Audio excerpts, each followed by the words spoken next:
Hey you guys, it's me Nicolette, and today I'm going to be showing you guys how to make smothered pork chops, zucchini squash, and cornbread. I do have rice as well, but for whatever reason I did not record myself cooking the rice. Anyway, I'm starting off by seasoning 8 large pork chops with some lemon pepper. I'm also going to use some oregano, some basil, some complete seasoning, black pepper, as well as paprika. You do want to season your pork chops on both sides. Oh, and also I used parsley. Now I do use black pepper and lemon pepper. I'm not sure if everyone does that, but I do. We've got some garlic here. We also have some onion powder. I did, of course, wash my pork chops. I cut them in half because they're really big. They come in the pack really large. I cut them in half and then I pat them dry just to make sure that the seasoning does not get washed away by the water. Just the two of us. I won't do you like them guys. Just the two of us. We can make it if we try. And as you can see, I accidentally poured way too much parsley. I forgot that I took the top off my parsley, so yeah, pooper. So we're just gonna go ahead and, scoop that right on up. Thank God parsley really doesn't have much of a taste, so, Do you love me? Yeah, show me that. Now you want to just go ahead and rub in your seasonings. Love on your meat, you guys. I don't know about you guys, but this is the portion of cooking that people don't really talk about. I pray over my food. Yes, I do, because I felt that in order for your food to taste like love, you have to have happy thoughts and you have to really put your hands on your food and love on it and pray over it. And so, I just say a little prayer to God that everyone that eats it loves it, and that it's fulfilling to their taste buds and their bellies, and that it's comforting. And then you just want to flip your pork chops over, do the same thing on the other side. That's actually why if I'm like sad or really not in a good mood, I don't cook, because I feel that your emotions come off in your food. To some, that may sound crazy, but it makes perfect sense to me. I can't wait to get you back, just the two of us. Just the two of us. We were supposed to build castles in the sky, but I did you wrong, left you right. They're like an asshole, girl, I know it won't change in one night. Now, I am the type of cook that I have to clean as I cook, so make sure that you're cleaning as you cook. It makes the cleanup at the end of cooking much easier. Don't cook in a dirty kitchen. Now I'm going to go ahead and put some flour in a bowl. I'm going to season my flour with some paprika just for color and a little bit of table salt. I don't really like cooking with table salt, but sometimes you gotta use it just for a little bit of flavor. But I don't use a lot of table salt to cook. And of course your seasonings all usually have salt in them anyway.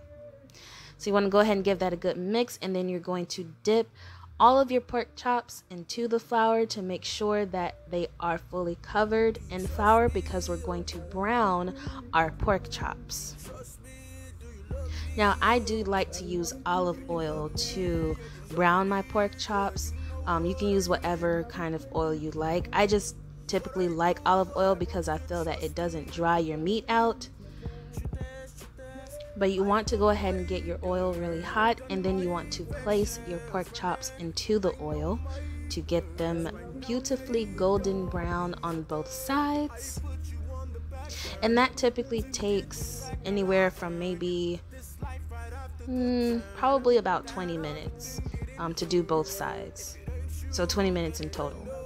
Once they're golden brown, you want to remove them and put them onto a paper towel to kind of strain off some of that oil. What I'm going to show you guys next is how I make sure that my pork chops have a lot of flavor. I use bacon to saute my onions. I'm going to get that grease from the bacon to saute my onions. You don't actually use the bacon. Do with the bacon as you please. Personally, I just made my boyfriend a lunch sandwich with the bacon, but you can toss it, you can eat it, do whatever you want. So I'm just going to go ahead and season my bacon oil with some paprika, just for color. And then I'm going to go ahead and add a whole chopped onion. I'm sorry, I had 2 chopped onions, I think. No, 1 chopped onion, sorry. 1 chopped onion, and it was a large onion, into my pan. I'm just going to go ahead and saute those. Then I'm going to add them back to the pot where I had my pork chops. You do want to pour that oil from your pork chops, of course, off. And then you're going to add your onions along with some flour. Now this is the portion that also helps you make sure that your pork chops and your gravy has enough flavor. Once you use that same flour from your pork chops, you want to use chicken broth. A lot of people, when they make gravy, they actually use water. Shout out to the pros. But some of us struggle with seasoning. So to kind of skip that step and to make sure that your pork chops have great flavor, just simply use simply use chicken broth. And that will definitely add a lot of flavor. Now, honestly, there is no rhyme or reason to how much, chicken broth versus flour you use. It's really just eyeballing it. There are videos on here that kind of explain that further, but for me, I just eyeballed it. It just really depends on how thick you want your gravy. You don't want it too thick, but if you see it looking too watery, add a little bit more flour. And then if you see it looking too thick, add a little bit more chicken broth. You want to go ahead and add your pork chops back in. You're going to pick up those onions, put them over the pork chops, put a lid on it, and just let it boil. And it did take about an hour for my pork chops to get fully boiled and tender, completed. Now time for our cornbread. Okay, you guys, so I do take shortcuts when I make my cornbread. I use Jiffy. Okay, I am not so much of a pro that I know how to make cornbread from scratch. Personally, Jiffy is delicious. So if you're gonna judge me for using Jiffy, whatever. You want to crack 1 egg. And then I did use some heavy whipping cream and water only because I did not have milk. So little tip, if you don't have milk, just use heavy whipping cream and water. It works the same, kinda. But if you have milk, definitely use milk. Less whisking involved. You want to go ahead and mix that really well. And then I'm going to add some sugar. I like for my cornbread to taste like cake, so I like to add lots of sugar to it. And a little bit, mix it on up. And then of course I like to add a little bit more. Mix it up. Girl, if I can make it up to you with this song. And then we're going to go ahead and butter and flour our pan.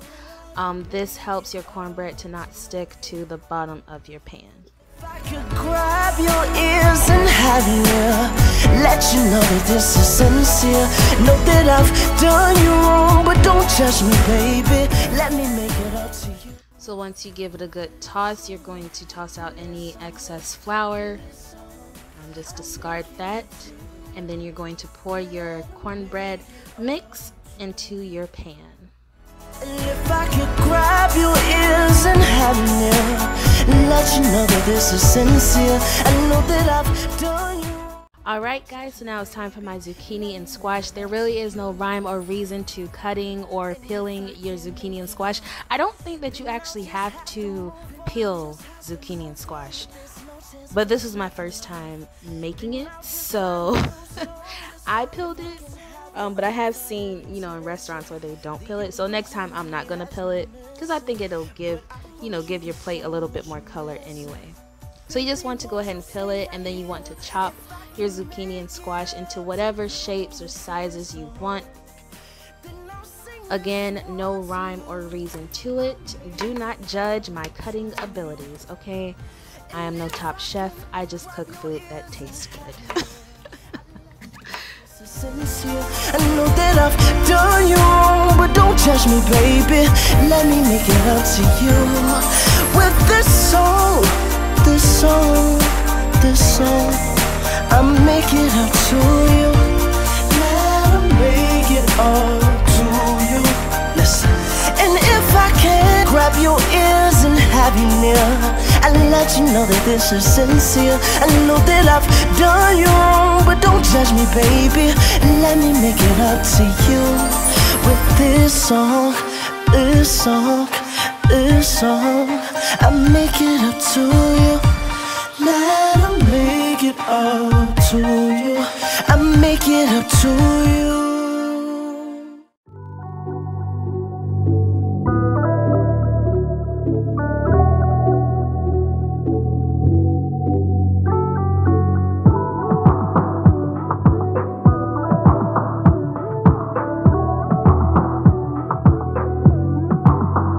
Pick up your phone, babe. Called you on your 7709. I know you're busy, but can you please make a little time for me? All of this distance, all of this working out on your dream. I'm so proud of you, babe. But please say that you really need to see me. It's been too long since you've been gone. And every time I reach out for you, it kills me that you're not here next to me. And then you just want to go ahead and give it a good toss after about 5 minutes, just to make sure it's not sticking to the bottom of the pan. Once you do that, you guys, you set it, and then your food is done.